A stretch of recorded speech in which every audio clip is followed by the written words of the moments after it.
miarabanao indray ny fiangonana Krista Basy Madagasikara amin'ity talata fa 5 ny volana Martsa ity, ary faly manonona ny fiadanan'ny Tompo ho an'ny tsirairay avy. Andreny tenin'Andriamanitra indray tsika androany amin'ny alalan'ny rapisodian'ny fahamarinana izay nampitoraina lohateny hoe ny ifantohan'Andriamanitra dia ny teniny ao amin'ny fanahinao.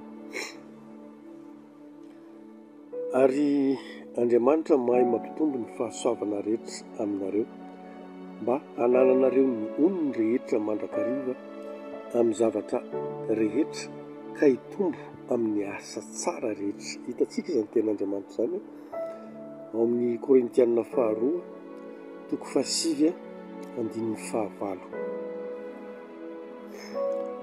Rehefa mivavaka ianao ka mangataka zavatra amin'Andriamanitra, ny tanjony lehibe indrindra dia tsy ny hanomeanao fananana ara-materialy toy ny trano, fiara na vola. Ny fantohany dia ny teniny ao amin'ny fanahinao. Rehefa mitombo ny fahalalanao an'Andriamanitra dia ho hitanao fa efa nomena anao ao amin'ny teniny izay rehetra irinao.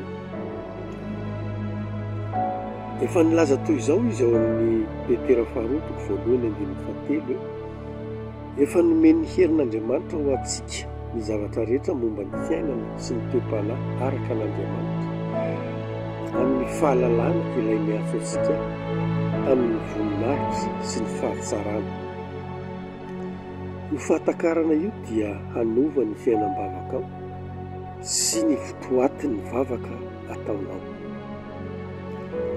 Raha tokony fantoka amin'ny fangatahana zavatra ianao, ny fitoam-bavakao dia lasa fotoan'ny fiombonana amin'Andriamanitra, satria tsy mahatsapa ho manana filana ianao. Tsy maintsy makatahaka ny fomba fiainan'i Jesosy Tompontsika fony izy tonga tetỳ an-tany. Tsy mahatsapa ho misy tsy fahampiana izy. Tena fomba fiainana be voninahitra izany. Rehefa fantatrao fa ny zavatra rehetra ilainao dia mikoriana avy amin'ny fiombonanao aminy. Hoy ny Baiboly, mahatoky Andriamanitra izay mahatonga ny fiantsoana anareo hanananareo firaisana amin'ny zanany dia Jesosy Kristy Tompontsika.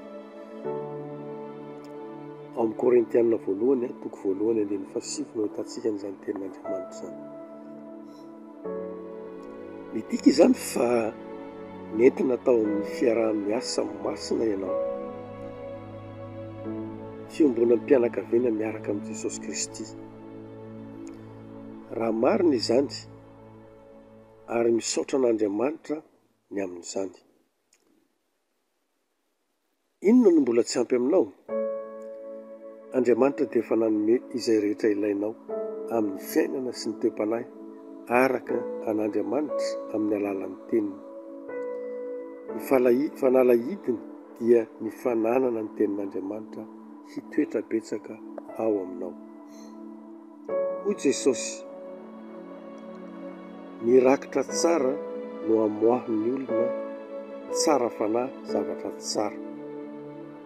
Matteo 2:12-13. Hoy Paoly avy eo, fa manana izao rakitra izao amin'ny vilany-tany izahay. Amin'ny Korintianina 2:4-7. Io rakitra io dia ny tenin'Andriamanitra voatahiry eo am-ponao, izay manana hery hamokatra na hamorona izay rehetra ilainao. Avy amin'izany ny trano, ny fiara, ny vady, ny zanaka ary ny fitahiana hafa rehetra no tonga ny tenin'Andriamanitra ao anatinao. Rehefa feno ny teny ianao dia mitondra ao anatinao izay rehetra ilainao: ny fahasalamana, ny fahombiazana, ny fanambinana ary ny fandresena eto amin'ny tontolo ity. Hoy Kolosianina 4:3